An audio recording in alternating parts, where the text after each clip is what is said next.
Amado Señor,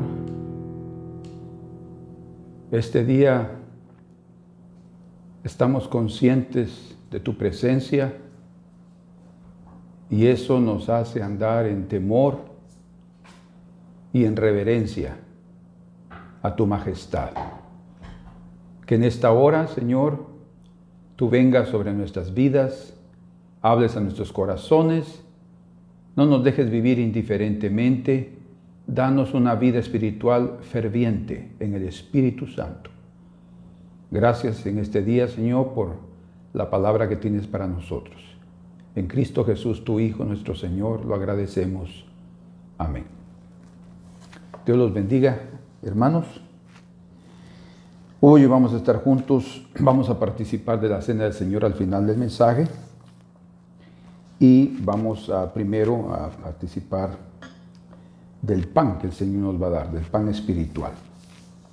Hoy vamos a ver el tema Enoc, un ejemplo de vida. Enoc, un ejemplo de vida.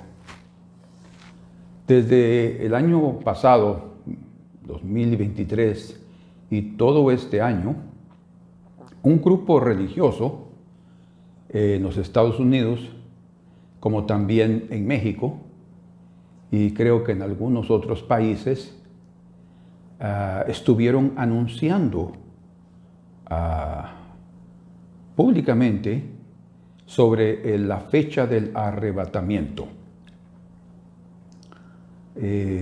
Algunos de ellos se basaron en como tuvieron como base las Escrituras, según ellos, sus cálculos, tomando en cuenta la realización de las fiestas de los judíos, las 7 fiestas, y tomando en cuenta también la luna nueva. Con esos datos, y también diciendo que era Dios que les había hablado, Dios les había dicho en visiones, en sueños y en revelaciones, que el día 17 y 18 de septiembre sucedería el arrebatamiento. Estamos hoy a 4 de septiembre, de octubre, y o nos quedamos o no sucedió el arrebatamiento. Pero el hecho es de que los propios que lo anunciaron, los profetas que lo anunciaron, ellos mismos están todavía aquí. Y han tratado de justificar por qué razón no sucedió. El principal de ellos dijo que no era la luna que él esperaba, que era una luna más llena que él esperaba para que sucediera el arrebatamiento. En fin, ya marcaron otras fechas para que suceda el arrebatamiento. Bueno, hermanos, yo nunca les voy a decir la fecha del arrebatamiento. Primero, porque no la sé. Y segundo, porque el Señor no nos dejó a nosotros que estuviéramos viendo fechas para estar preparados para el arrebatamiento. Si no, entonces, ¿de qué sirve vigilar? El Señor nos ordenó a estar vigilando, o sea, a vivir en vigilia constante, espiritual, todos los días de nuestra vida, para estar preparados para aquel momento cuando suceda. Porque si yo sé cuándo va a suceder, bueno, es muy fácil, me preparo, ¿verdad? A pesar de que a Dios nadie lo engaña. O sea, la realidad de nuestra vida no se puede esconder delante de su presencia. Pero ¿por qué les cuento esto? Primero, porque lo oí y me asusté en el sentido del atrevimiento que estos hermanos han tenido y por la forma como lo dijeron, tan seguros de que Dios les había hablado. En el Antiguo Testamento encontramos dos relatos únicamente de hombres que fueron arrebatados al cielo. Solo dos. Uno de ellos es Enoc, un antediluviano, y el otro es Elías, un postdiluviano, ya miembro del pueblo de Israel. Enoc, él no era del pueblo de Israel, judío ni hebreo, porque en esa época todavía no existía esa división o esa clasificación. Él sí era un hombre de fe, que aparece en el libro de Hebreos capítulo 11, ¿verdad? Después de Abel, él es el que aparece como el hombre de fe. Entonces, él sí era de un linaje de personas que venían de Set, hijo de Adán, que se les fue transmitido la comunión con Dios y él la tomó como propia. Y Elías, que él sí ya era del pueblo de Dios, pero no ministraba propiamente en Judá, Jerusalén, sino en el reino del norte, o sea, en el reino de las 10 tribus que estaban desviadas y en apostasía. Entonces hay ciertas características de estos dos siervos, los dos profetas, tanto Enoc como Elías, que nosotros podemos ver en sus vidas información importante, hablando espiritualmente, para que nosotros también estemos preparados para ese evento, porque sí está profetizado en las escrituras, un evento llamado el arrebatamiento, todos nosotros lo conocemos. Pero Enoc fue un ejemplo de vida para todos los hombres, tanto los de su época como aquellos después de su época. Leemos en el capítulo número 5 y en el verso 23, así: y fueron todos los días de Enoc 365 años. Interesante, ¿verdad? Que su edad está relacionada con los días del año actual, 365 días. Él vivió 365 años, como diciendo, nosotros necesitamos vivir todos los días de nuestra vida, mejor dicho, todos los días de nuestros años vividos para el Señor. Y fueron todos los días de Enoc 365 años. Caminó pues Enoc con Dios y desapareció porque le llevó Dios. De todos los ancestros o ancestrales y de todos sus descendientes de Enoc, no se dice lo que se habla de él. Al contrario, en cada uno de ellos nosotros leemos y murió, y fueron todos los días de Set 912 años, por ejemplo, y murió. Y fueron los días de Enos 905 años y murió, y así se dice, y murió. ¿Qué está diciendo? Él experimentó la muerte física, ¿verdad? Recuerden que el Señor le dijo a Adán que al comer el fruto prohibido moriría. Él no murió físicamente, él murió espiritualmente, se separó de Dios debido a la desobediencia y a la incredulidad. Pero él sí murió físicamente después, Adán, 930 años. Y cuando llegamos a la vida de Enoc, que es el séptimo de Adán, y esto es muy importante, dice ahí la escritura, verso 24 del capítulo 5 de Génesis: caminó pues Enoc con Dios y desapareció porque le llevó Dios. De él, de Enoc, es el primero que se dice que caminó con Dios. Y vamos a entender esa referencia. Y dice aquí que desapareció. No significa que hubo un secuestro y nunca más lo volvieron a ver. No fue secuestrado Enoc. Dice la escritura claramente, y desapareció porque le llevó Dios. En el caso de Elías, por ejemplo, dice que fue el Espíritu de Dios que lo tomó. Así entendían los profetas de Betel y de Jericó, entendieron que era el Espíritu del Señor que se lo llevaría. Y bueno, él fue llevado en un remolino, un carro de fuego los dividió a los dos, a Elías y a Eliseo, y él fue llevado en el remolino. Pero hay experiencias distintas, pero los dos experimentaron un arrebatamiento, o sea, fueron llevados físicamente. ¿A dónde? Bueno, al cielo, obviamente con sus cuerpos. ¿Qué sucedió ahí? No tenemos respuesta a esas preguntas, porque el Señor es soberano en poder preparar el cuerpo de ellos para poder entrar al cielo. De hecho, la transformación que todos vamos a experimentar en el arrebatamiento, Él podría haber hecho lo mismo con el cuerpo de Enoc y Elías. En fin, ¿qué motivó a Dios llevarse a este hombre y no a sus antecesores? O sea, en el caso, por ejemplo, de Adán, él fue el hombre que primero que pecó y es una figura de Cristo. ¿Por qué no llevárselo después de que él se arrepintió y vivió tantos años caminando, digamos, en comunión con Dios? Tal vez no como la de Enoc, pero tuvo una cierta relación porque fue a través de él que se transmitió todo lo que se conocía de Dios en aquella época.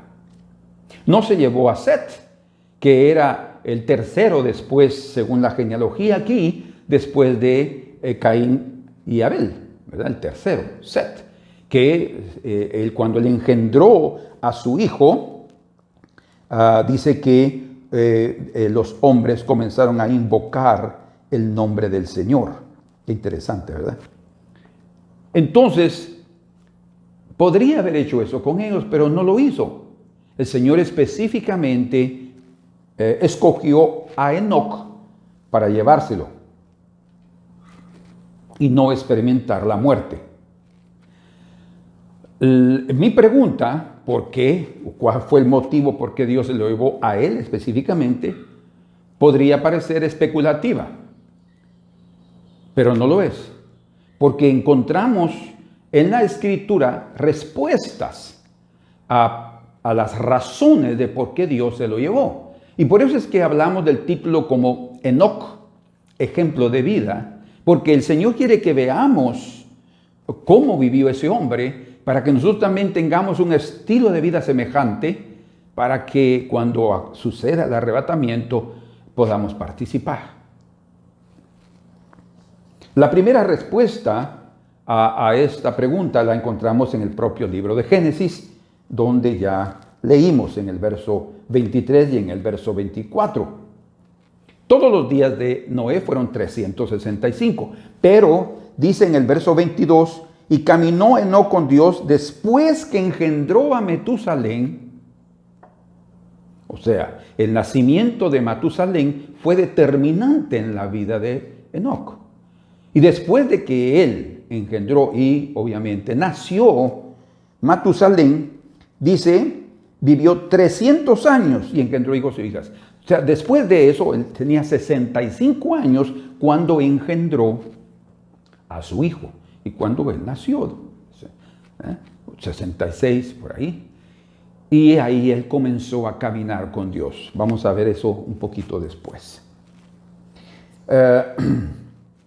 El nombre Enoc quiere decir dedicado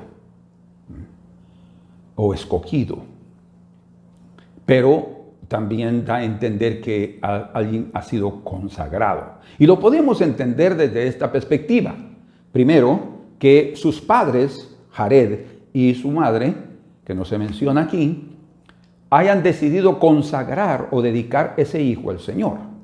Las buenas intenciones y los buenos deseos y las buenas consagraciones que los hombres pueden hacer de sus hijos, eso no determina que ese hijo va a buscar al Señor. Es bueno y es necesario consagrarlos, ¿verdad? Es parte de lo que se hacía también en el Antiguo Testamento. A los niños se consagraban, se dedicaban al Señor. Es lo que nosotros hacemos. Y lo otro es que depende mucho también del hijo. Alguien que ya crece, él mismo tiene que tomar la decisión de hacer del Dios de sus padres su propio Dios. Y ahí viene la consagración también. Entonces, el primer aspecto es que los padres lo dedicaron al Señor. El segundo es que él mismo, como hijo, decidió buscar al Señor. O sea, aceptó la consagración y la dedicación de sus padres, la reconoció, la amó y la aplicó en su vida. Y el tercero podría ser que ambas cosas sucedieron, ¿verdad? O sea, no solamente que independientemente de la consagración de sus padres, él decidió buscar al Señor. No, pueden ser también ambas. Entonces encontramos tres aspectos de la consagración que obviamente están involucrados en esos aspectos, la voluntad tanto de los padres como de los hijos. Ustedes pueden dedicar toda su vida y pueden consagrar a sus hijos al Señor. Eso no es suficiente. Tenemos que enseñarles el camino del Señor todos los días de nuestra vida. Si no les enseñamos el camino del Señor, la consagración, ustedes no pueden decir, ya se lo entregué al Señor, es de Él. Momento, yo tengo una responsabilidad como padre y eso es importante aplicarlo todos los días. Entonces, hablando por ejemplo de Noé, dice la Escritura en Hebreos capítulo 11, verso 7, que por su fe Noé condenó al mundo. ¿Cómo es entendido esto? Lo que está diciendo ahí es que por su forma de vida santa, justa, que también caminó con Dios, dice en Génesis 6:9, él también caminó con Dios, él condenó al mundo porque dio testimonio de que no tenían por qué vivir impíamente, podían vivir también justamente. Quiere decir entonces que el resto del mundo que vivieron en los días del diluvio decidió vivir de una forma incorrecta e impíamente. Pero Noé condenó a ese mundo porque él como hombre, igual que todos, decidió vivir en fe. ¿Y eso qué significa? Vivir en una comunión con Dios. Entonces, Noé amó la justicia y la verdad de Dios.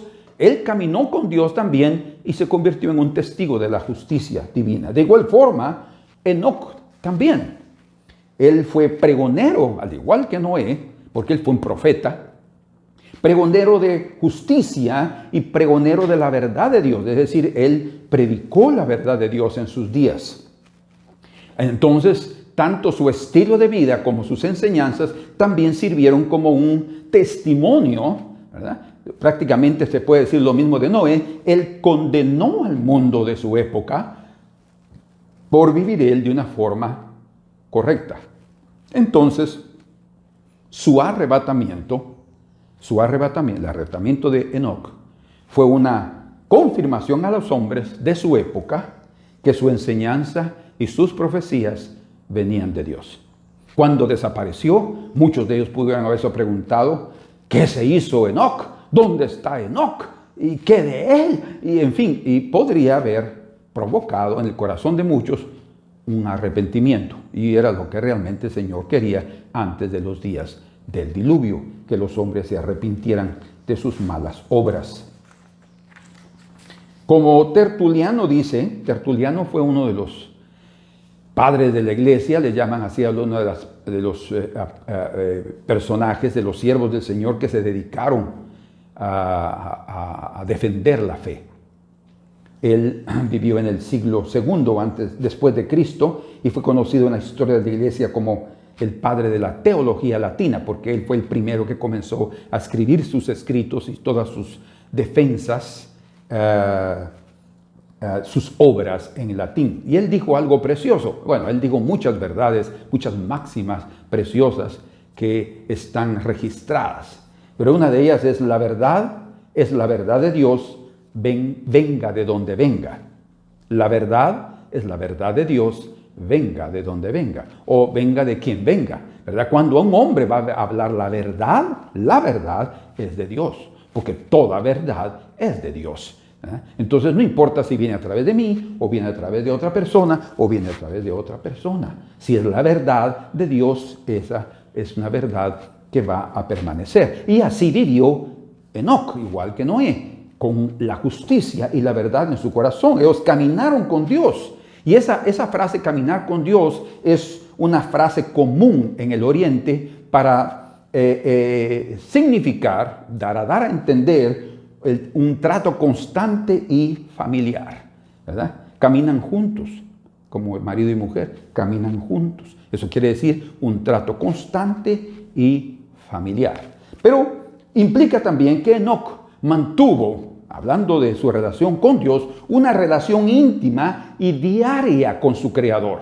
O sea, para él Dios se convirtió en una persona necesaria en su vida. Se convirtió en el ser más importante de su corazón. Y como toda consagración humana es fruto de alguna razón, o sea, tiene alguna causa, no es diferente con Enoc. Su consagración tuvo como causa, como origen, su experiencia sobrenatural con Dios en un momento de su vida. Como sucede con muchos de nosotros, hay momentos marcantes, momentos determinantes de nuestra vida que pueden hacer con que nuestro rumbo cambie completamente. O sea, esta no fue la única razón, pero es una de las razones de por qué el Señor se lo llevó en el arrebatamiento, porque él caminaba con Dios, tenía una íntima relación. Hablando, por ejemplo, de la fe de los israelitas, todo israelita devoto, o sea, todo israelita consagrado en el Antiguo Testamento, creía que aquellos que andaban con Dios, o sea, tenían un trato familiar con Él, serían de alguna forma llevados por Él. Fíjense ustedes. O sea, el ejemplo, la experiencia de Enoc quedó registrada en la ley o en la transmisión oral, en las tradiciones orales del pueblo de Dios, tanto que todos los que vivían correctamente, en justicia y en verdad, pensaban que de alguna manera serían también llevados por Dios. Tanto que en el Salmo 49, verso 15, leemos este versículo: pero Dios redimirá mi vida del poder del Seol. Eso puede dar a entender que o no permitirá que yo llegue al Seol, o aún estando en el Seol, Él va a rescatar mi alma, porque Él me tomará consigo. Ese texto es preciosísimo, porque es un anhelo y una esperanza de David en cuanto a su alma, o sea, en cuanto a su propia persona, hablando que Dios iba a redimir su vida del poder del Seol, ¿verdad? Puede ser también, que es muy probable, que esté hablando de una vida de resurrección, ¿verdad? Sin embargo, él no experimentó todavía la resurrección. Y dice también en el Salmo 73 y verso 24, me has guiado según tu consejo. Otra vez el escritor dice aquí, me has guiado según tu consejo y después me recibirás en gloria. O sea, la experiencia de cada hombre devoto, de cada israelita consagrado, era de que al final de su vida o en un momento determinado de su vida, ellos experimentaran algo sobrenatural. Bueno, pero creo que no era propiamente una esperanza en que fueran arrebatados, porque todos los del Antiguo Testamento, con excepción de Enoc y Elías, ninguno de ellos fue arrebatado. Todos murieron, todos experimentaron la muerte. Es más, cuando el apóstol Pedro está predicándole al pueblo de Dios y también a los líderes religiosos, hablando de David, el escritor de los Salmos, ¿verdad? De la mayoría de los Salmos, dice allí en Hechos capítulo 2, verso 9, varones hermanos, les dice Pedro, se os puede decir libremente del patriarca David, que murió y fue sepultado, y su sepulcro está en nosotros o con nosotros hasta el día de hoy. O sea, David escribió el Salmo 49 con seguridad. Salmo 49.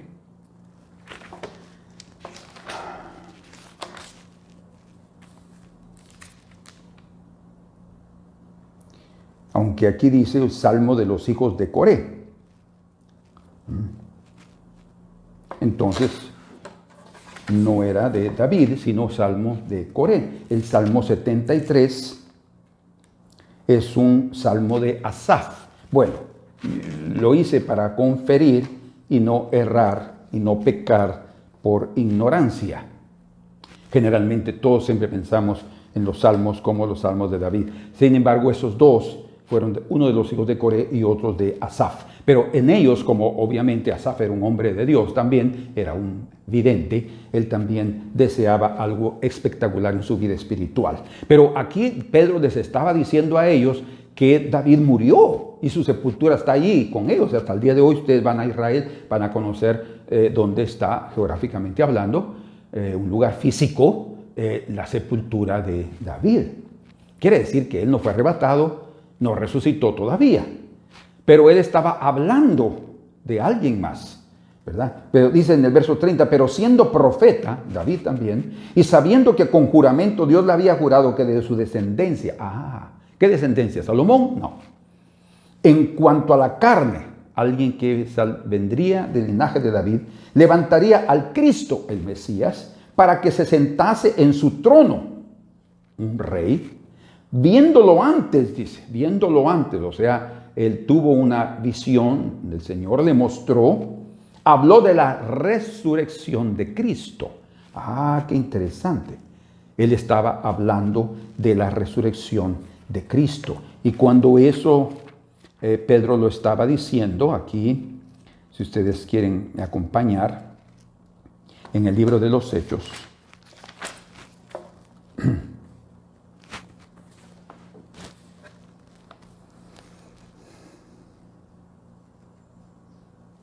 está hablando aquí, vamos a ver, creo que es el Salmo 16.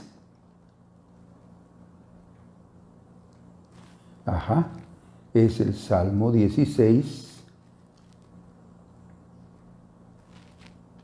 Y cuando Pedro está hablando de esto, está hablando de ese salmo mesiánico que se refiere específicamente a la resurrección de Cristo, que sí es un salmo de David. Y dice, viéndolo antes, habló de la resurrección de Cristo, que su alma no fue dejada en el Hades, en el infierno, ni su carne vio corrupción. Son dos cosas distintas, su cuerpo y su alma, ¿verdad? Porque él pagó el precio de nuestro pecado, muriendo, pero con su alma yendo a pagar el precio que correspondía espiritualmente, ¿verdad? Haciéndose pecado como nosotros.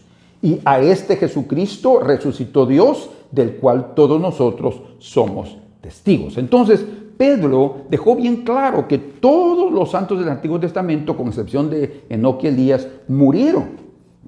Mas David, como un hombre de Dios, un hombre de fe, creía que Dios redimiría su alma. Y tanto él como todos los santos del Antiguo Testamento, como también los santos del Nuevo Testamento, en un tiempo determinado, elegido por Dios, vamos a experimentar la resurrección de nuestros cuerpos. Todos sabían eso, en los días de Jesús lo sabían. Por eso es que cuando Jesús llegó para resucitar a Lázaro, Jesús le dijo, yo soy la resurrección y la vida. Tu hermano vivirá. Y entonces Marta le dijo en Juan 11:24, yo sé, Señor, que él va a resucitar en el día postrero. O sea, ya había ese entendimiento, esa doctrina de la resurrección, y que en un día determinado habría una resurrección. Esto es un pensamiento ya en el mundo judío. Sin embargo, nadie de los santos del Antiguo Testamento fueron arrebatados para no ver muerte. Entonces, tanto Enoc como Elías, ellos fueron fueron una figura, fueron instrumentos usados por Dios para mostrar a su pueblo y también al mundo que un día Dios llevará a cabo el arrebatamiento de los suyos, de aquellos que han sido consagrados y dedicados a su camino. Por eso es que independientemente de cuándo sea el arrebatamiento, lo que tú y yo necesitamos es consagrarnos al Señor, dedicarnos al Señor, sea que estemos vivos o estemos muertos. De todos modos, cuando el Señor venga, si hemos servido al Señor durante nuestros días de esta peregrinación, seremos resucitados y vamos a participar también del arrebatamiento. ¿Entiendes? O sea, no tenemos por qué estar propiamente vivos. Podemos estar muertos, pero el cuerpo va a resucitar. Ellos van a resucitar primero, dice 1 Tesalonicenses, capítulo 4, verso 13 al 18. Dice, y estas palabras es para que tengan esperanza, dice ahí Pablo, lo que ellos van a resucitar primero y luego los que estemos vivos seremos transformados y así juntos recibiremos al Señor, nos uniremos al Señor. Gloria al Señor. Bueno, entonces, por eso es que las profecías de David no eran propiamente para él, sino revelando la resurrección de Jesucristo, descendiente de David. Sin embargo, no significa que aquellos que no participen de un arrebatamiento y mueren, no significa que ellos no tienen fe. No, al contrario. La razón es que Dios tiene un plan para cada persona y tiene un plan general para todos. Dios escogió a Enoc específicamente para llevárselo y a Elías también. Ese fue su plan para ellos. Pero él tenía otros planes para nosotros. Bien dice también la Escritura, aquí en Hebreos capítulo número 11 y en el verso número 39, casi los últimos 2 versículos de ese capítulo, dice: y todos estos, hablando de los hombres y mujeres de fe del capítulo 11, aunque alcanzaron buen testimonio de su fe, no recibieron lo prometido. ¿Qué prometido? La resurrección, una nueva vida. Bueno, proveyendo Dios alguna cosa mejor para nosotros, o sea, los de otra época. En el caso del escritor de Hebreos, de la época de los apóstoles, y en nuestra época también, que aún estamos predicando la palabra del Señor.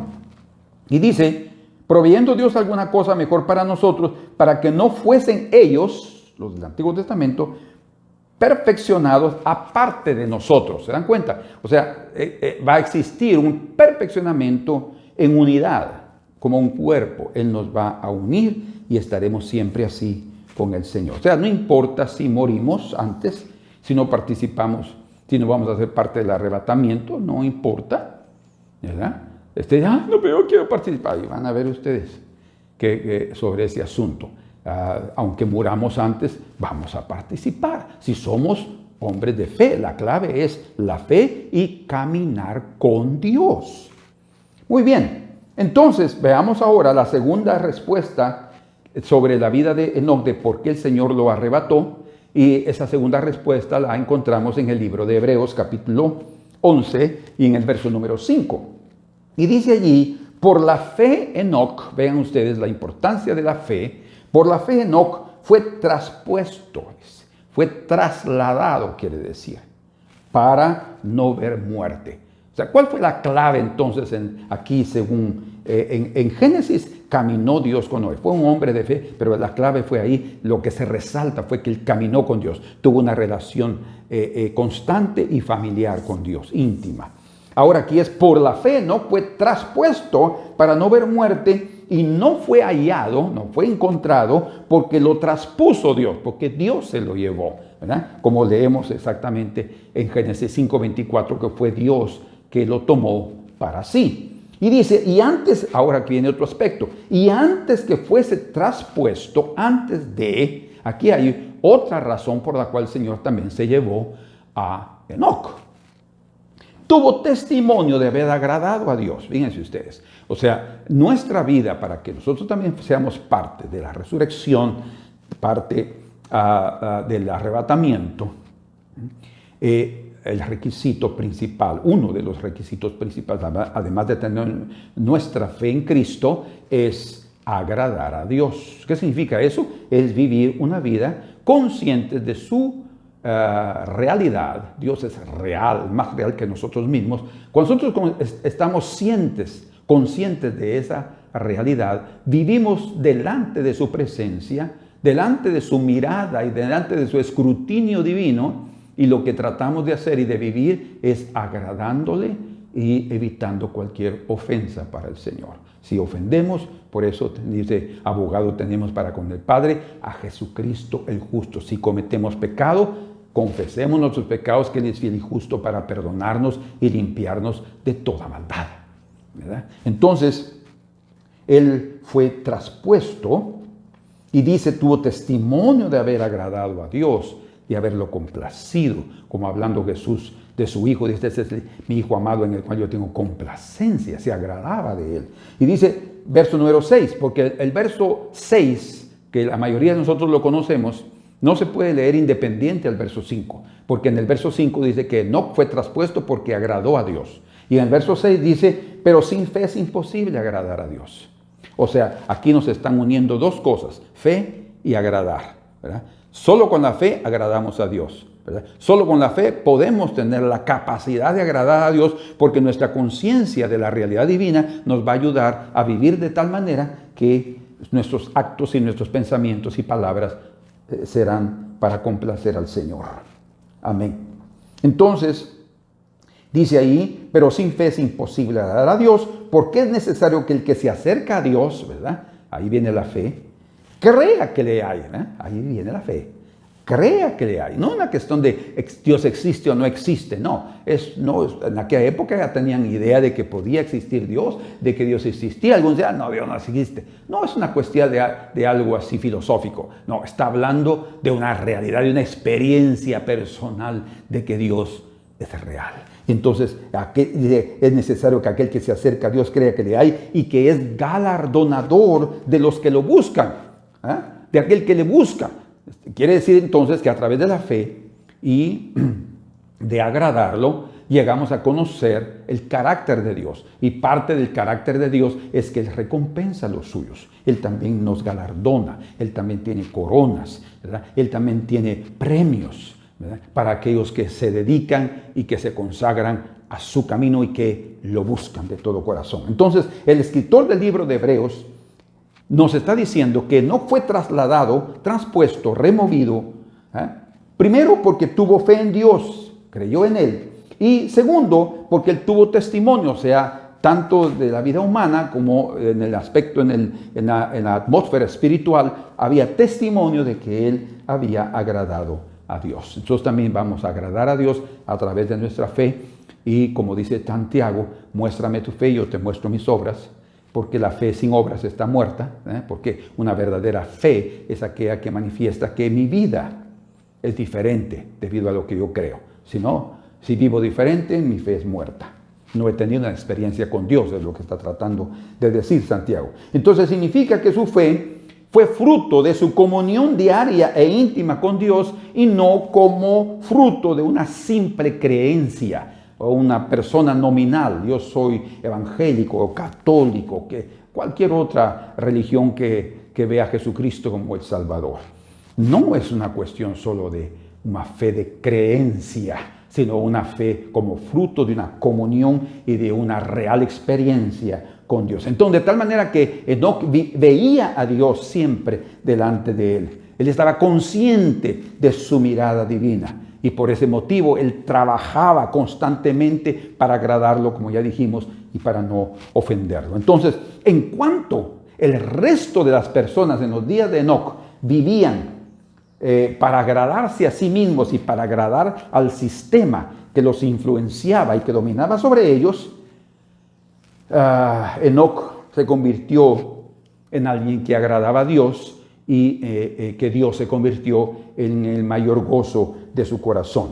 Y esa fue entonces una de las razones, como ya vimos, de por qué Dios se lo llevó. Ya lo vimos la primera parte, por su caminar con Dios, por su fe. Dios se tornó para él real en sus experiencias y conoció ese carácter precioso del Señor. Bueno, otra razón por qué él fue arrebatado es la siguiente. Dice ahí en Génesis 5:24, porque Dios lo llevó, ¿verdad? O sea, él fue arrebatado no únicamente por su fe, por su consagración, por agradar al Señor, por su conciencia de la realidad divina, sino también porque por la determinación divina. Fue Dios que se lo llevó. O sea, fue una decisión de Dios llevarse a Enoc. O sea, lo que estamos diciendo es lo que ya hemos insinuado anteriormente, que Dios tenía un plan para cada uno de nosotros y tenía un plan general para todos. Por tanto, el arrebatamiento físico de Enoc no debería ser tomado como un patrón para todos los siervos del Antiguo Testamento que agradaron a Dios. O sea, si están agradando a Dios en su vida, no pueden esperar ser arrebatados como Enoc. No es eso lo que el Señor hizo a través del arrebatamiento de Enoc. Decirles a todos ustedes me lo va a llevar de esta manera, Sí va a existir un arrebatamiento al final, pero eso fue un anticipo, digámoslo así, lo que hubo con Enoc y con Elías. Sino el aspecto que estamos viendo ahora es que ese arrebatamiento fue una elección divina. Fue Dios principalmente el que escogió llevárselo. Y tercer punto o tercer parte de la respuesta sobre de por qué el Señor se llevó a Enoc, lo encontramos en el libro de Judas. Ya vimos Génesis 5, ya vimos Hebreos capítulo 11 y ahora veremos la carta de Judas. Y ahí en Judas, en el único capítulo que tiene ese libro, esa carta, encontramos en el versículo 14 en adelante lo que escribe este medio hermano del Señor. Y dice allí: de estos también profetizó Enoc. Bueno, desde el primer momento, Judas está diciendo, reconociendo que Enoc era un profeta. Como David fue profeta, Samuel fue profeta, Abraham también Dios dijo que fue un profeta. Aquí Enoc fue un profeta. De hecho, existen escritos llamados apócrifos porque ni los maestros o eruditos judíos aceptan como parte del canon bíblico del Antiguo Testamento los escritos de Enoc. Aún así los leen y existen esos libros, ¿verdad? Hay un libro de Primera de Enoc donde se habla de ángeles y de todo tipo del juicio que Dios va a traer porque el Señor se lo mostró. Pero nosotros, y es probable que sea parte de eso sea algo legítimo, porque si Judas lo está mencionando, recuerden que Judas era un judío, entonces él también está reconociendo que hay algo de verdad en eso. Pero ahí dice, de estos también profetizó Enoc, fue un profeta. Escuchen ahora, séptimo desde Adán. Él da dos detalles interesantes aquí en Judas 14, que dice que él fue profeta y fue el séptimo hombre después de Adán. Esto es importante. Dice, diciendo, he aquí vino el Señor, oigan la visión de él, vino el Señor con sus santas decenas de millares para hacer juicio contra todos. O sea, en sus días Enoc vio la venida del Señor, y no probablemente está hablando de la segunda venida del Señor, sí lo menciona, no hay duda, pero él está hablando en sus días del juicio, del diluvio que iba a suceder, que fue del Señor. Para hacer juicio contra todos y dejar convictos a todos los impíos de todas sus obras impías que han hecho impíamente y de todas las cosas duras que los pecadores impíos han hablado contra él. Entonces el Señor le mostró a Enoc como profeta, ¿verdad? Como dice el Señor hablando de ciertos eventos, que el Señor no hará nada sin antes revelarlo a sus siervos los profetas. Sí, Él está hablando de eventos, pero los profetas ya consideran que hasta la fecha debe darles. Bueno, ay Señor, los hombres somos muy petulantes, ¿verdad? Y queremos también ya ser dioses, entre comillas. Si somos hijos del Señor, pero también hay un límite para nuestra vida. Hay cosas que están en la propia potestad del Padre. Así lo dijo Jesús a sus discípulos cuando le preguntaron, ¿y cuándo será la manifestación del reino de Israel? No os toca a vosotros saber los tiempos o las estaciones que el Padre puso en su sola potestad, o sea, dominio y autoridad. Hay cosas que nosotros no las vamos a saber y eso no nos quita nada de nuestra fe, ni nos pone nada de la divinidad, ¿verdad? No, tenemos que ser sensatos y correctos en nuestra forma de ver las cosas.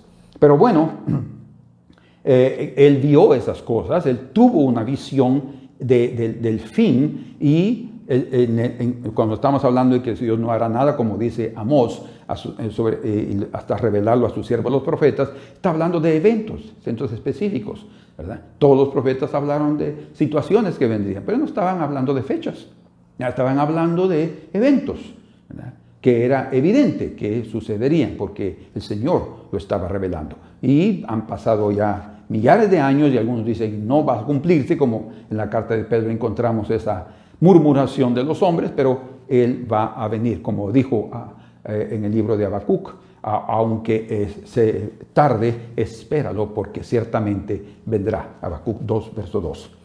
Bueno, entonces Judas afirmó que Enoc fue un profeta. Significa que Dios lo escogió para mostrarle el fin. Pero esa visión, y aquí vamos a tocar un punto muy importante, esa visión vino a Enoc después del nacimiento de su hijo Matusalén. Porque él vivió 365 años, pero dice en el verso 22, caminó Enoc con Dios después que engendró a Matusalén 300 años. Y luego en el 24 dice, caminó pues Enoc con Dios y desapareció porque le llevó Dios. Entonces la experiencia del nacimiento de su hijo fue algo impactante en la vida de Enoc, que lo transformó y ahí comenzó su consagración y su dedicación. Tal vez en los primeros 65 años de su vida, él fue un poco indiferente, tal vez no fue obviamente un impío, pero no era como un hombre normal hasta que eso trajo un golpe necesario para la vida de Enoc. Y podemos decir que hay eventos en la vida de los hombres que nos marcan y cambian el rumbo de nuestra caminata, ¿verdad? Cambian nuestra visión, pueden transformarnos radicalmente para nuestro bien eterno. Experiencias. El nacimiento de Matusalén podría haber sido otra de las razones determinantes de por qué Enoc comenzó a caminar con Dios. O sea, Dios envió a Matusalén, ese hijo, para comenzar a tratar con la vida de su siervo Enoc y transformarlo. Porque después de eso, después de ese nacimiento, Enoc vio los juicios de Dios sobre esta tierra. Quiere decir que el nacimiento de su hijo, además de haberle dado gran alegría, fue también una experiencia sobrenatural para él. Era el tiempo determinado para que Dios le mostrara determinadas cosas. Hay una persona que conocemos que él es médico y él ha tenido experiencias en su vida, es cristiano, y dice que cuando él se formó como médico, fue impactante para él haber alcanzado ese objetivo. Se casó, también algo fue impactante en su vida. Pero algo que trajo, él lo reconoce, un gozo preciosísimo en su corazón fue el día cuando le dijeron que tendrían un hijo con su esposa. Y eso fue algo extraordinario en su corazón. Él me dijo que fue el mayor gozo que él ha sentido en su vida, el nacimiento de su hijo. Bueno, esto es importante. Conozco también a otra hermana en la iglesia que tuvo una experiencia impactante en su vida que hizo transformar su vida. Ella tuvo un accidente de tránsito, ella iba manejando, estaba embarazada y ella atropelló a 4 personas. No las mató, pero atropelló a 4 personas. Y esa fue una experiencia tan marcante, tan dura en su vida que cambió el rumbo de su vida. Entonces ustedes pueden ver que hay experiencias en la vida de las personas que Dios las permite para que algo nuevo venga a sus vidas y también la revelación de Dios venga a sus ojos, a su corazón, como sucedió con Enoc. Pero por otro lado, él es llamado también, dice aquí en Judas, también de proceder Enoc, séptimo desde Adán. ¿Por qué séptimo desde Adán? ¿Por qué esa cuenta? Bueno, es importante esto, es un detalle que es necesario no dejarlo o ignorarlo, mejor dicho, porque fue una señal en sus tiempos y en nuestros tiempos también que el séptimo haya sido escogido, ¿verdad? Una señal de lo que Dios hará en su tiempo, en el tiempo de Dios. El número 7 es muy importante en la economía de Dios, llamámosle así, hablando de números, ¿verdad? Hablando de su administración como Dios, es muy importante, porque el número 7, además de hablar del número perfecto, ¿verdad? Él también es visto como el número de los ciclos. Hay ciclos que son de 7 días de la creación, o sea, 6 más séptimo el descanso, ¿verdad? Y siempre hay un séptimo, 7 fiestas, 7 meses principales, 7 más 7, 49 y viene Pentecostés. Jubileo viene después de 49, 7 por 7 y así por delante. Entonces hay ciclos en Dios que son de 7 y quiere decir que el séptimo es el fin.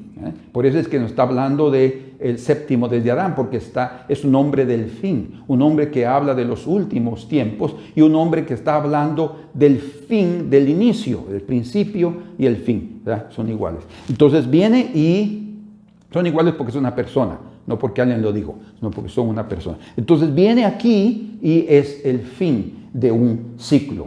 Entonces todo termina en 7 pasos o en 7, digamos así, eventos o 7 días. La revelación entonces de Enoc, él vio el juicio que vendría en los días próximos a él y realmente vino el diluvio. Él estaba ya anunciando que eso vendría. El diluvio tampoco no vino simplemente por así.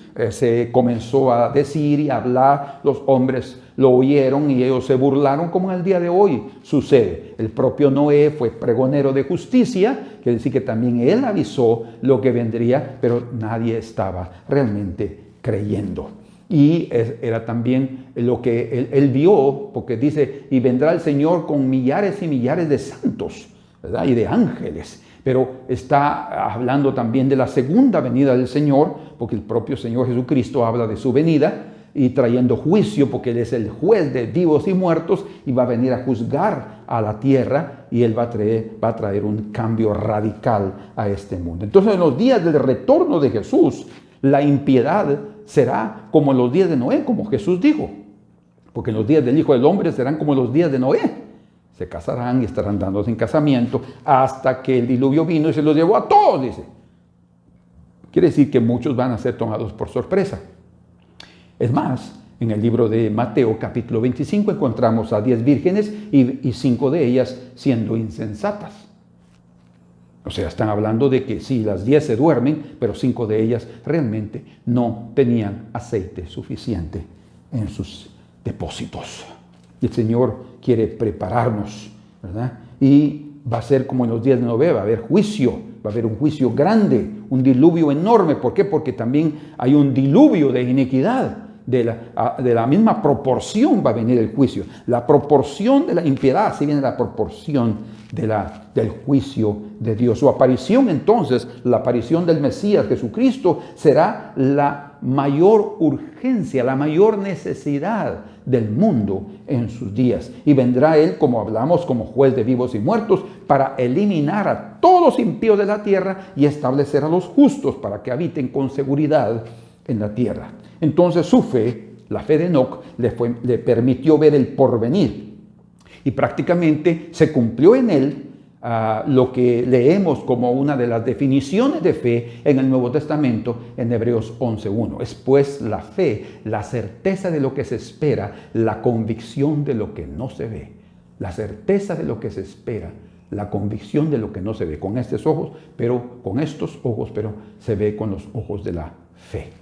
Entonces, definitivamente, en Enoc se cumplió Hebreos 11:1 también porque él vio lo que vendría. Pero es interesante que hablamos del hijo de Enoc. Enoc fue hijo de Jared, pero Matusalén fue hijo de Enoc. Enoc solo vivió 365 años, fue el que menos vivió, creo. Y Matusalén, su hijo, fue el que más vivió de los antediluvianos y de postdiluvianos, de cualquier hombre. 969 años, casi un milenio. Ustedes pueden imaginarse qué impresionante. Pero su nombre, Matusalén, en la concordancia Strong, le da el significado de el hombre del dardo. El hombre del dardo. No sé de dónde sacaron eso exactamente, pero le da así el nombre del dardo, dando a entender que alguien es lanzado y queda en el blanco, ¿verdad? Y realmente lo que está diciendo es que Matusalén cumplió su misión, cumplió su objetivo. Pero en el hebreo, el significado de Matusalén es mucho más profundo y significa cuando él está muerto, vuelve. Cuando él está muerto, vuelve. Fíjense ustedes. Y lo tremendo de esto que su nombre es muy significativo y su edad también es muy significativa, porque él murió exactamente el año que el diluvio vino sobre la tierra. Tremendo, ¿eh? Entonces, recuerden el significado: cuando él esté muerto, vuelva o vuelve. O sea, la idea que se transmite es que cuando él muera, viene el juicio. Y así sucedió. Después de que él murió, vino el juicio. O sea, él no murió, Matusalén, en el juicio del diluvio. Ahora, ¿por qué la larga vida de Matusalén, 969 años? Yo tengo dos respuestas rápidas a eso y estamos ya para terminar. Pero la primera es que fue una compensación por los pocos años o los cortos años de vida de su padre Enoc, que solo vivió 365 años. Entonces fue como una compensación, ¿verdad? Él vivió, otro que vivió mucho fueron 962 años, que creo que fue, para no errar, creo que fue Set, vamos a ver, 912, en los 905, bueno, aquí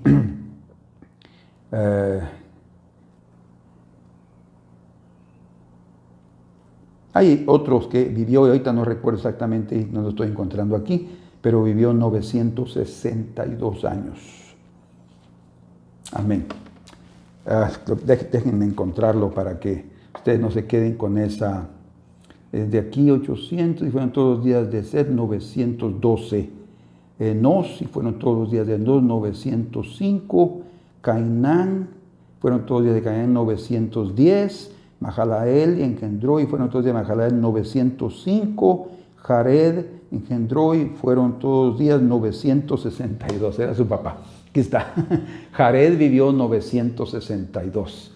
Y de ahí, Enoc 365 casi, digamos así, menos de la mitad de vida. En estas palabras, si lo contextualizamos, podríamos decir que Enoc vivió como en esta época, a los 35 años fue trasladado, más o menos. 30 años fue trasladado a los cielos, o sea, fue poco. Entonces fue una compensación el hecho de que su hijo haya vivido más tiempo. Y segundo, es lo que yo creo, como una manifestación de la gracia de Dios en aquellos días. ¿Por qué? Porque el Señor estaba dando más tiempo a los hombres para que se arrepintieran de sus pecados debido al juicio que ya estaba decretado del diluvio que sucedería.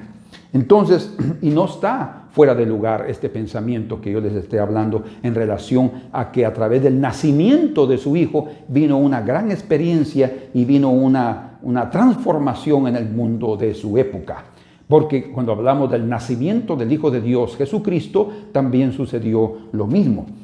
Hubo un día de grande alegría. Cuando Él nació, cuando se concibió, la alegría era tremenda y se guardó en secreto. Pero después, cuando nació, vinieron ángeles anunciándole a los pastores, una estrella trayendo a 3 sabios del oriente para decir: ¿dónde está el rey de los judíos que ha nacido? Venimos a adorarle. Y los ángeles diciendo a los pastores: he aquí os doy nuevas de grande alegría. Dice, ¿quién estaba alegre?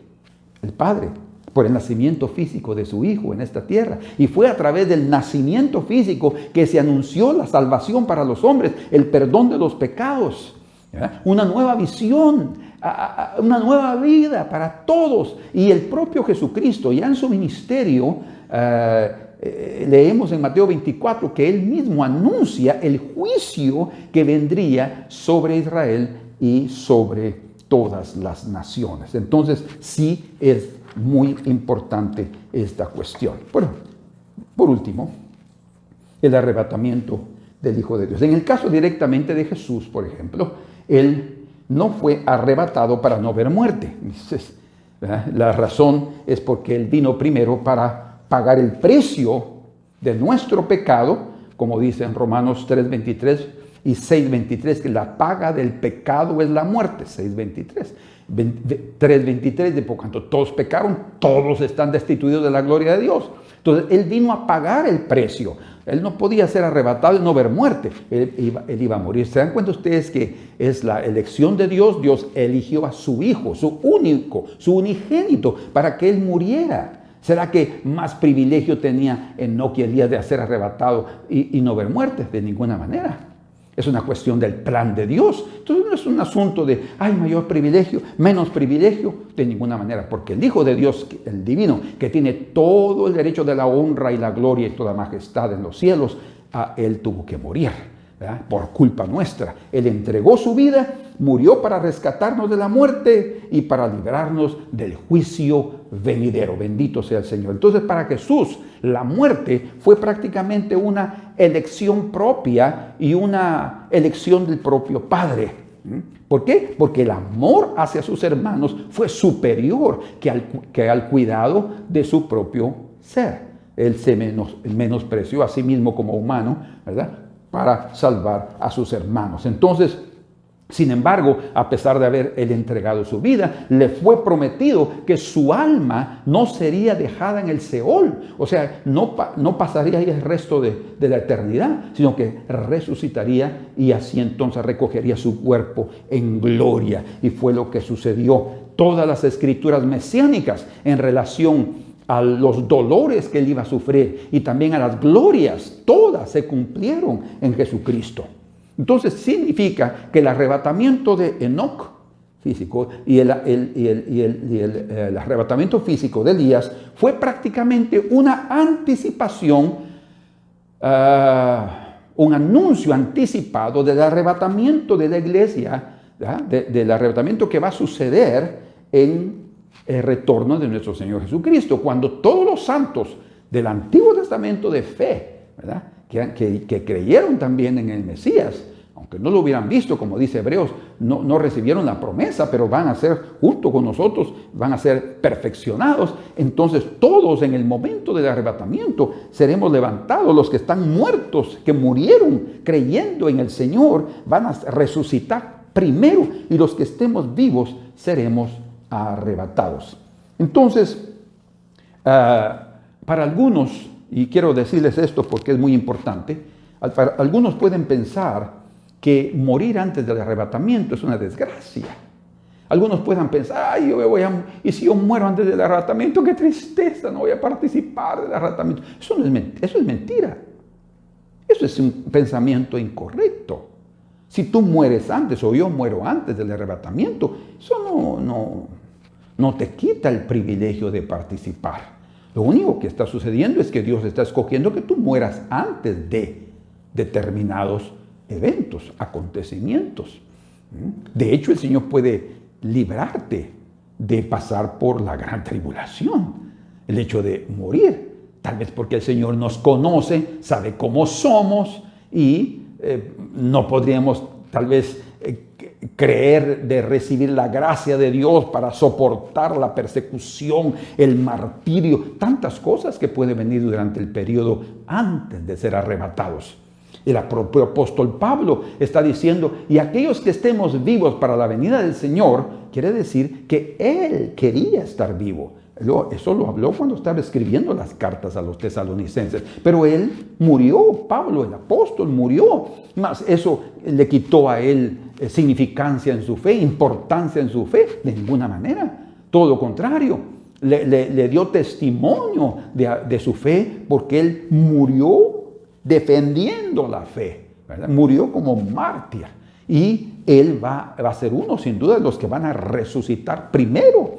O sea, no importa morir antes del arrebatamiento, porque si somos de fe, lo importante es nuestra fe y vivir agradando al Señor, vamos a resucitar. Y si vamos a resucitar primero, los que están vivos después simplemente no mueren físicamente y son arrebatados. Pero estos que van a ser arrebatados, si aún están vivos, van a pasar por una prueba de fuego que probablemente estos no podrían resistir. Es un pensamiento mío, pero a la verdad habría que considerarlo por qué razón esto sucede. En otras palabras, aquellos que mueren físicamente antes del arrebatamiento simplemente se están adelantando al reposo de Dios, porque la muerte física en sí es un reposo, tanto físicamente, más también emocional y espiritualmente, porque entramos al reposo del Señor. Entonces así sucedió con Matusalén. Él murió antes del diluvio. Él no sufrió el juicio de Dios. Él fue librado. Murió en buena vejez y con la bendición del Señor. y sí anunciando el juicio que vendría. Recuerden lo que quiere decir: cuando Él esté muerto, vuelva. Interesante, ¿verdad? Entonces tenemos que entender que morir antes del arrebatamiento es solo el cumplimiento del plan de Dios para nuestra vida, ¿verdad? Sí, Él ha determinado que eso experimentemos y nos vamos a decir: gloria a Dios, amén, Señor, muchas gracias. Pero Él también tiene un plan general, y su plan siempre es lo mejor, tanto para uno como para otros y para todos. Lo importante es que seamos agradecidos. Pero si estamos vivos para el día del retorno del Señor, será, sí, un privilegio, pero también vamos a necesitar, como ya estamos mencionando, la gracia abundante del Señor, que aquellos que reciben la abundante gracia reinarán en vida con Cristo, dice. O sea, es necesario en aquellos días de grande tribulación que la impiedad que reinará en este mundo no sea suficiente para ahogar la raíz de la fe, sino que podamos estar tan fuertes en medio de esa lucha, que seamos guerreros poderosos para soportar y estar listos para el arrebatamiento. Eso se requiere realmente mucho coraje, valor espiritual, la gracia y el Espíritu de Dios, el aceite de Dios sobre nuestras vidas.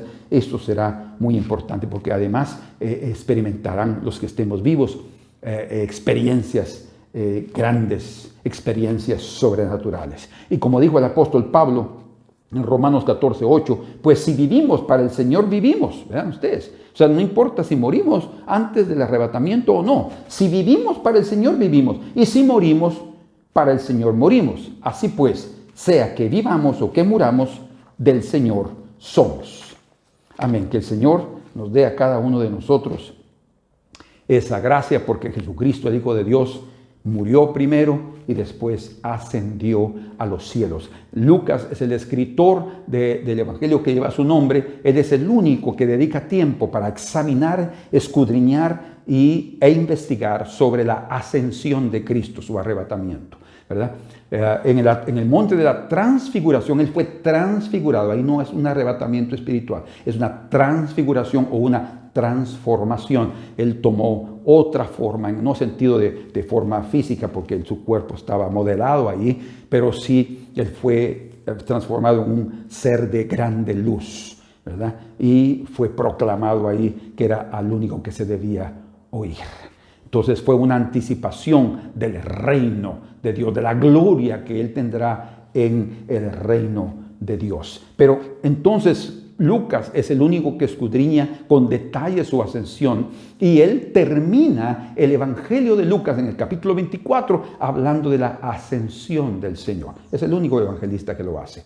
Y continúa en el estudio de los libros de los Hechos de los Apóstoles hablando, o mejor dicho, continúa o principia ese escrito, ese documento de los Hechos, con la ascensión de Cristo. O sea, ¿qué es lo que nos está mostrando el Señor? Bueno, primero es que, como algunos han creído, el Evangelio de Lucas y el libro de los Hechos son un mismo libro, dividido en dos tomos, tomo 1 y tomo 2, digámoslo así, ¿verdad? Y esta primera parte se termina con la ascensión de Jesús, y esta segunda parte se inicia con la ascensión de Jesús, dando la importancia. ¿Por qué es tan importante? Primero, para mostrar que fue un evento real. Su ascensión, cuando Él subió a los cielos, fue un evento real. Segundo, para mostrar que hubieron testimonios humanos, sus discípulos, y testimonios angelicales, los ángeles que estaban ahí, que les dijeron: varones galileos, ¿qué estáis mirando al cielo? Este mismo Jesús que ha sido tomado al cielo,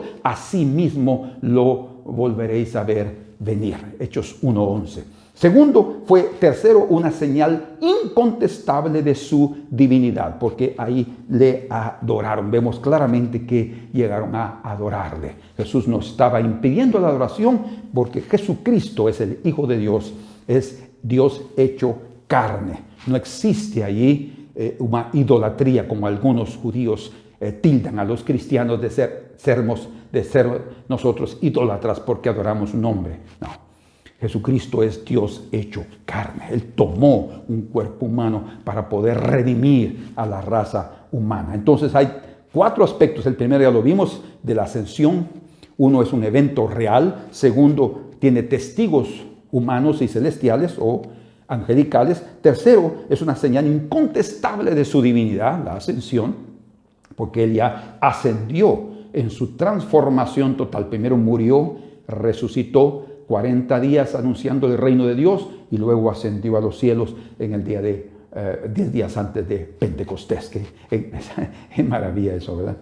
Y cuarto, una confirmación de su retorno inminente. ¿Por qué? Porque los ángeles le dijeron, así como lo has visto venir, así Él mismo vendrá. Él subió del monte, en los montes de los olivos, y ahí en el monte de los olivos pondrá sus pies. Espiritualmente podemos decir que Jesucristo volvió en Pentecostés, porque Él mismo les dijo a sus discípulos, no os dejaré huérfanos, vendré a vosotros y estaré en vosotros. Les conviene que yo me vaya, porque si yo no me voy, su cuerpo, la persona en sí, el Espíritu Santo no vendría. Entonces era necesario, o está Él o está el otro, porque es solo uno, Dios es uno. Entonces Él se fue a los cielos y vino en la persona del Espíritu Santo. Por eso es que encontramos en el libro de los Hechos, en el capítulo número 1, la ascensión de Jesús, y en el capítulo número 2, la descida del Espíritu Santo. Gloria a Dios. Y Él llena a vasos. Por eso es que la continuidad del ministerio de Jesús a través del Espíritu Santo en los vasos de los apóstoles. Es los hechos de los apóstoles. Algunos han considerado que se ha llamado los hechos del Espíritu Santo, porque así fue. El Antiguo Testamento, el Padre manifestándose, el Padre. En el Nuevo Testamento encontramos en los Evangelios, en el ministerio de Jesús, a Jesucristo, el Hijo de Dios, manifestándose, y luego de ahí en adelante los hechos del Espíritu Santo. Así es que gloria a Dios, porque hay una obra maravillosa que el Señor quiere ejecutar en la vida de cada uno de nosotros. No nos cansemos, pues, de hacer el bien, porque a su tiempo cegaremos si no hubiéramos desmayado. No desmayemos, porque a su tiempo vamos a ver cosas maravillosas, y aunque muramos, no importa, vamos a resucitar. Mantengámonos fieles. Padre amado, en el nombre de Jesús, te ruego por mis hermanos que están oyendo este mensaje, sean los hermanos de Guatemala, sean los hermanos de Ecuador, o cualquier otro hermano que escuche este mensaje. Señor, que se preparen, que no desmayen, que no disminuya su fe, que cada día se conviertan en fervientes en el Espíritu, que tengan más de tu aceite, Señor, que su visión se amplíe cada vez más a través de la fe. Señor, en el nombre de Jesús, que te agrademos, para la gloria de tu nombre te lo pedimos. Amén. Gloria a Dios. Le voy a pedir al hermano Willis, está ahí, y si no, al hermano Adrián, que él pase para repartir el pan y el vino. Elementos que representan la carne y el cuerpo y la sangre de Cristo. El cuerpo y la sangre de Jesús.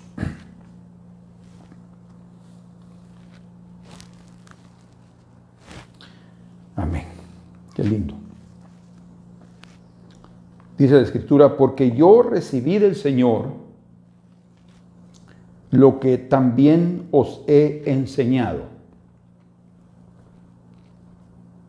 Que el Señor Jesús, la noche que fue entregado, tomó pan y habiendo dado gracias, lo partió y dijo, tomad, comed, esto es mi cuerpo que por vosotros es partido. Haced esto en memoria de mí. El Señor no quiere que nos olvidemos de lo que Él ha hecho. Eso nos puede ayudar a mantenernos fieles en este mundo que nos absorbe con sus pensamientos y afanes. Comamos de este pan partido.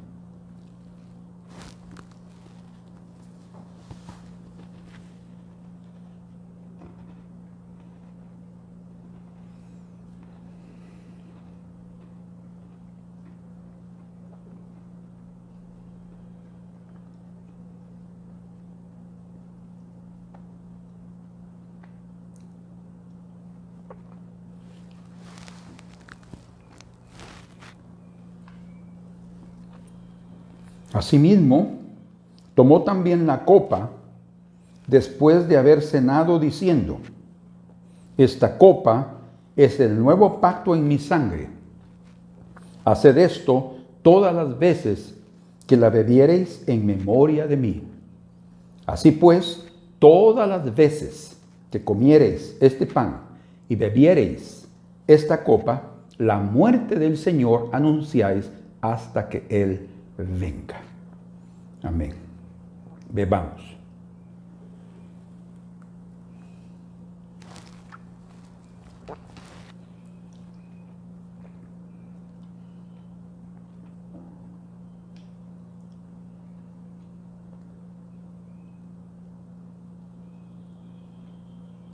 Amén. Cantemos al Señor. Que Dios los bendiga y primero Dios nos vemos el próximo domingo.